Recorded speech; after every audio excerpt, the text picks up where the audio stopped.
Hello, thanks for coming. My name is Joe Fitzgerald, and this is a speech for public speaking at LCSD. The American economy is in trouble, and I'm here to tell you how you can support our country in more ways than just flying the flag. It's time to put your money where your mouth is. Okay? Now, we all want to buy American products. Okay? I'm here to tell you how your purchase of an American-made car can actually help the economy. But let's start with a little lesson in economics. Say I need a new lawnmower. Neil, my neighbor, owns a lawnmower shop. I go down there and I buy an American-made lawnmower from Neil. Neil needs to have a fence put up in his yard. So he takes the $300 I paid for that lawnmower and pays our neighbor Bob, who works for a fence company, to build his fence. My $300 now goes to help Bob feed his family. Now let's say I don't want to go downtown to buy this lawnmower from Neil, or I think I can get a better lawnmower from, say, Japan. So I go and I buy a Japanese lawnmower. Okay? Now that $300 I just spent on a Japanese or other foreign-made lawnmower, the majority of it leaves this country and goes to the parent company, who then spends it in their own economy, and Bob's family never sees the money. That little piece of wealth just left the United States, in all likelihood, forever. Now let's raise the stakes a little bit. Let's talk about something a little more expensive, say the family car. Usually the second most expensive item anybody will buy next to their home. The average price of a car in the United States today is just over $30,000. Now, you may say, well, I have a Toyota, but it was built in America. Well, the cost of building, when it comes to building a car, the majority of the cost is in the raw materials and the sourcing of parts. Okay?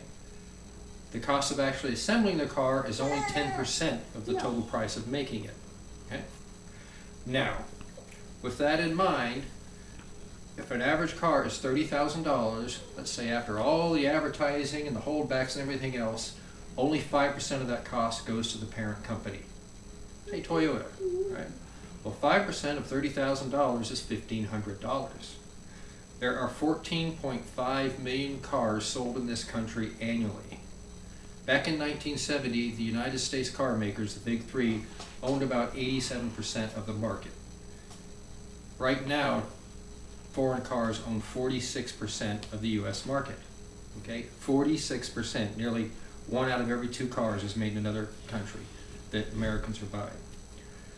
46% of 14.4 million works out to about 6.6 million.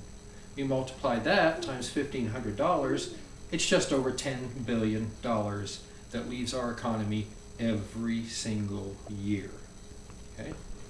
Now, if that wasn't bad enough, let's take a look at what's happened to the dollar lately. Some of you who travel overseas may recognize this as Japanese yen. Okay? When people have traveled to foreign countries, they're used to the fact that, hey, a dollar is worth a lot more than their currency. Okay? Pass that around if anybody wants to see it. This is a recent history of the Japanese yen versus the US dollar. Notice the downward spike in the last 5 years. Okay? That means that if I decide to buy something from Japan, I can now afford less because they're building it for the cost of yen. I'm trying to buy it with dollars. Okay? So what? It's just a car, right? If I asked you where most of the stuff in your house is made, what would you tell me? China, probably? Okay. Well, here we have the Chinese, it's spelled Y-U-A-N, yuan. Okay? Funny looking money, isn't it? Yeah.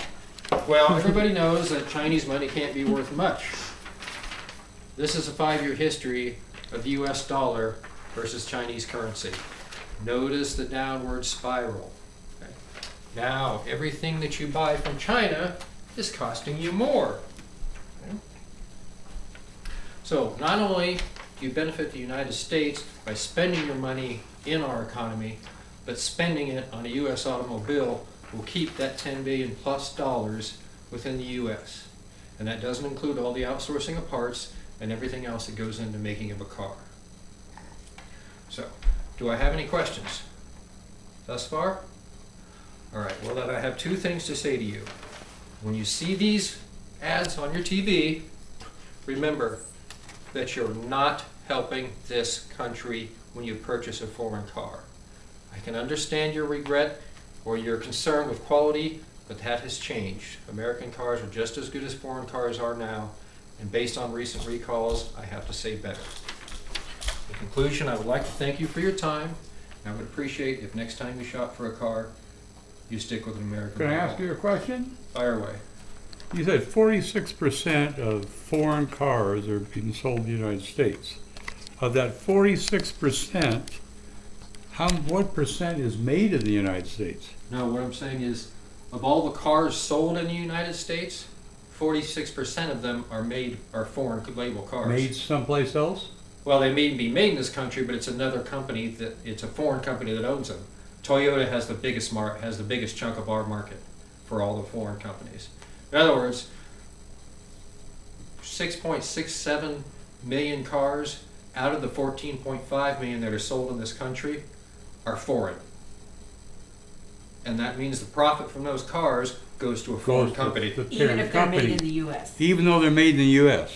Only 10% of the cost of a car is the actual assembly. Okay? Another interesting fact that I found out So is do that... they import all their parts then? Yes. Okay. So, another interesting thing I found out is that Toyota spends an average of $52 on every worker. That includes insurance, wages, everything. The UAW spends an average of $76 on every worker. That makes them less competitive because they take better care of their people. So when you're buying a foreign car, you're not only hurting our economy, but you're hurting the people who work for them. Okay? And one other question you may ask is, well, at least I'm buying a car and it's helping some. Well, that average number of cars sold in this country has been steady for nearly 30 years.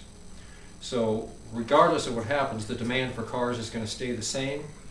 So if everybody buys American cars, then all those people who work at the foreign car plants are going to end up working at the American car plants because the demand is still there. Any other questions? Yeah, this common knowledge in my lifetime is that one of the best lawnmowers on the market is Honda. From their engine to their outboard motor and such and that. They're so dependable and stuff compared to some of the U.S. products. How can you compete with that? It's got such a good track record. Well, I can't argue with you there, but I have a 17-year-old Craftsman lawnmower in my yard that works just great. Apples and oranges. You say so. Okay. I think the quality's back. All right. If that's it, I want to thank you for your time and wish you all a good evening.